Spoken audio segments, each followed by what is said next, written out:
Olá, meus amigos, muito prazer, meu nome é Wilson Vasconcelos, eu sou palhaço gelatina do Circo Teatro Gelatina. Eu tô aqui fazendo esse vídeo aqui dentro do carro porque, enfim, tô com algumas horas aqui do dia esperando, né, e tranquilo para fazer isso. Então, acho que é um bom momento para falar da minha experiência, como eu havia prometido, né, desse processo pelo qual eu passei de hipnoterapia.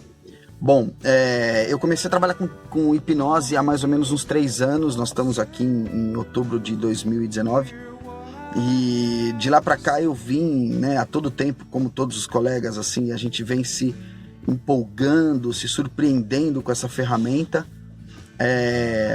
E aí é natural que a gente também queira passar por esse processo, assim como a gente oferece, né, esse processo para outras pessoas, a gente também tem o desejo de passar por ele, né? Ou seja, de ser efetivamente hipnotizado.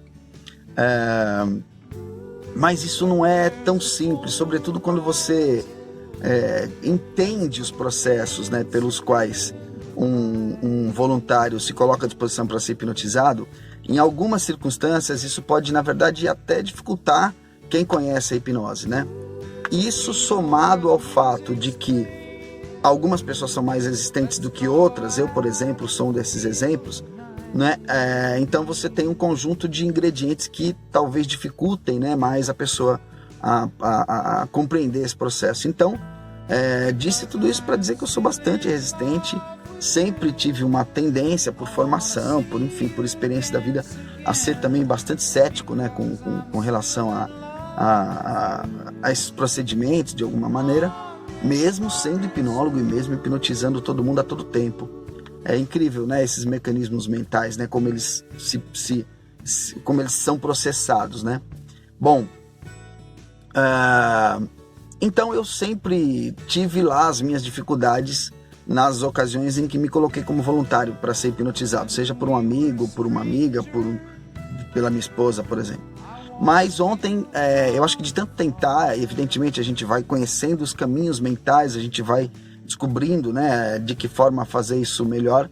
Então, eu mesmo com essa resistência, eu vim me treinando ao longo do tempo com auto-hipnose, né, com os exercícios que a gente sabe que são bastante eficazes. E ontem, finalmente, minha esposa me pegou desprevenido e me colocou numa situação de relaxamento, bastante relaxamento. Então eu fui relaxando, e ela foi me dando algumas sugestões, mais ou menos todas elas girando em torno, né, de um recurso visual, né, talvez por reconhecer em mim essa facilidade, né? Então, de um recurso visual que era: imagine um campo, imagine um gramado, imagine isso, imagine aquilo. E de fato eu fui imaginando, e em uma dessas, durante esse percurso de imaginação, eu fui também imaginando, de acordo com o que ela foi me orientando, né, uma árvore bastante frondosa, da forma que eu quisesse imaginar, e atrás dessa árvore teria alguma pessoa muito especial para mim, né, alguém muito especial para mim.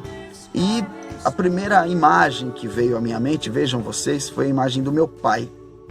Meu pai faleceu há mais ou menos uns 2 anos e meio, 3 anos mais ou menos também, um pouquinho antes de eu começar a aprender hipnose. E dentre os muitos desejos, né, que eu sempre alimento, né, das coisas que sempre me deixou um pouco, poxa, podia ter acontecido isso, né, em relação ao meu pai, uma delas foi de ter aprendido a hipnose depois do falecimento dele, porque eu cresci ouvindo meu pai falar de hipnose, eu cresci ouvindo meu pai atribuir à hipnose um invólucro de sagacidade, de importância, que depois eu ressignifiquei isso em mim, né, após ter iniciado os meus contatos aí, os meus estudos com hipnose, né, que talvez não seja tão enfim, sacramentado da maneira como meu pai concebia, mas o fato é que ele colocou ali em mim uma sementinha que germinou quando eu me deparei com essa ferramenta, né, e com os estudos, com os cursos e tal. Bom, então eu vi o meu pai, e uma das dores que eu sempre tive é em não poder relatar para o meu pai, depois do falecimento dele, evidente, algumas dessas conquistas, né? Dentre elas, a minha relação com hipnose, algumas questões materiais, enfim, patrimônio, algumas coisas que a gente conquistou, mas sobretudo algumas experiências e de todas elas a principal, sem dúvidas, é a hipnose.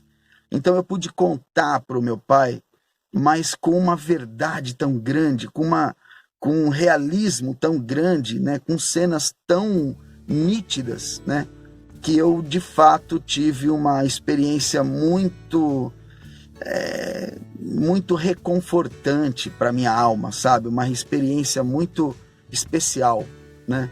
Especial no sentido de que, mesmo sabendo que tudo isso é uma criação da minha mente, né? Mesmo sabendo que tudo isso eu construí, né? É uma imagem construída pela minha mente de acordo com as orientações de uma profissional, que nesse caso era minha esposa, ainda assim, mesmo sabendo de tudo isso, isso me retornou de uma maneira tão boa, mas tão reconfortante, que eu realmente voltei de lá, e depois disso continuaram algumas induções, né? Ela me sugeriu que eu, durante a indução, que eu desse um formato geométrico, né, para o amor, né? Que formato seria esse? Um triângulo, uma bola, um quadrado, um retângulo. Eu imaginei um cubo, e dentro desse cubo a nossa cachorrinha, a Vavá, que é também, né, na minha memória, no meu imaginário, nas minhas concepções mentais, digamos assim, a maior e mais forte imagem do amor, né? Para mim, todo cachorro tem um amor inigualável. Nós, seres humanos, não temos a capacidade de amar e de perdoar e de se fidelizar, né, tão grande, tão potente, verdadeira como tem um cão, né? Então eu sou um admirador dos cães, sobretudo por conta dessa capacidade. O cachorro, ele ama sem cobrar nada e sem esperar nada em troca.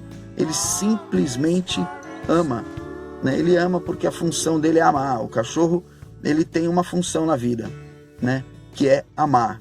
Ele ama o seu dono na relação com o ser humano, né, e sobretudo com o passar do tempo, né, com esse estreitamento de relação, né, com esse universo que inclusive economicamente vem sendo fomentado, né, de pet, enfim, do relacionamento do homem com o animal e sobretudo com os animais de estimação, né. O cão, ele, na minha opinião, se destaca por conta dessa característica, né, desse potencial tão grande, tão verdadeiro, tão inigualável de amor, de amar o seu dono, né? Eu ouso dizer que nem amor de mãe é que nem amor de cão, né? Apesar de ter uma mãe que nos ama enlouquecidamente, ensandecidamente, mas eu ainda digo que talvez no percurso das relações humanas a gente sempre vai estar submetido a uns percalços, né? A um negocinho aqui, um negocinho ali, que talvez afaste até mesmo um pai e filho, uma mãe, uma filha, uma mãe e um filho, e vice-versa. Mas no caso do cão, não. No caso do animal, ele ama desesperadamente, independente de qualquer coisa. Então isso é o que me fez conceber, né, no meu arquivo mental ali de concepções, de memória e tal, né, a nossa cachorrinha, a Valentina, né, que a gente carinhosamente chama de Vavá, como a máxima expressão do amor, né? E ela estava também dentro desse formato geométrico que a hipnoterapeuta, no caso a minha esposa, sugeriu.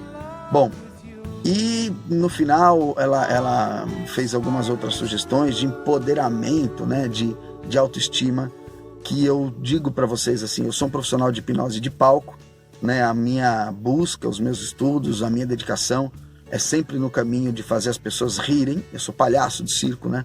Então a minha missão, o que me completa, o que me regozija como ser humano é fazer as pessoas rirem, é ver uma plateia dando risada.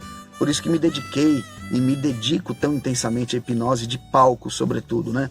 Com todos os segredos e elementos que essa ferramenta tem para essa aplicação, né? No palco, no show, no entretenimento. Nessa medida, eu conheço muito pouco da terapia para hipnose, muito pouco, né?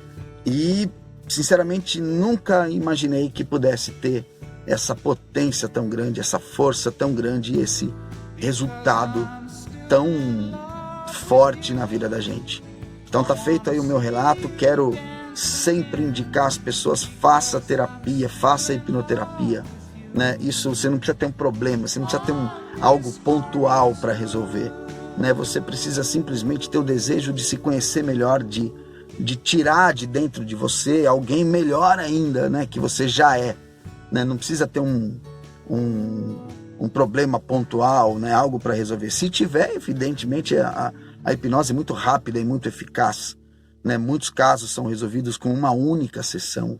É impressionante a eficácia e a velocidade da hipnose, mas ainda que não existam esses problemas, eu indico para que você de fato experimente a hipnose e a hipnoterapia como uma ferramenta para se revalorizar, se redescobrir e ser alguém melhor ainda do que tenho certeza que você já é, tá bom? Beijo grande, valeu! Curte esse vídeo, hein? Curte esse vídeo aqui e compartilha com quem você achar que deve. Beijo!